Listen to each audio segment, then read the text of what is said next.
Recharge ചെയ്യാൻ അവർക്ക് പിന്നെ അല്ലെങ്കിൽ അവർക്ക് മണി അങ്ങനെ ഞാൻ എനിക്കറിയുന്ന ചില ആൾക്കാരെ കണ്ടിട്ടുണ്ട്, ലേഡീസ് ഞാൻ കണ്ടിട്ടുണ്ട്.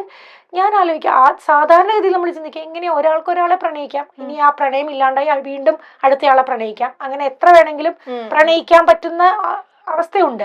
പക്ഷെ ഒരേ സമയം തമാശയായിട്ട് പറയും, നമ്മള് ഏതോ ഒരു സിനിമ ഉണ്ടല്ലോ പണ്ട് ലാലേട്ടന്റെ ഒരു സിനിമയില്, എന്തായിരുന്നു, ബോയിങ്. ഓക്കെ,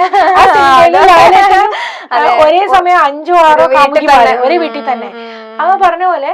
അപ്പൊ അത് ഒരർത്ഥത്തിൽ അത് നമ്മളൊരു കോമിക്കായിട്ട് തമാശയായിട്ട് നമ്മൾ കണ്ടത്. പക്ഷെ ഈ അവസ്ഥയിലുള്ള പെൺകുട്ടികളും ആൺകുട്ടികളും ഉണ്ട്. അല്ല, പെൺകുട്ടികള് ഈ അവസ്ഥയിൽ മാത്രല്ല, ചെറുപ്പത്തിൽ ഞാനൊരു ആളുടെ പേരൊന്നും പറയുന്നില്ല, എൻ്റെ ഒരു സ്റ്റുഡന്റ് ആയിരുന്നു.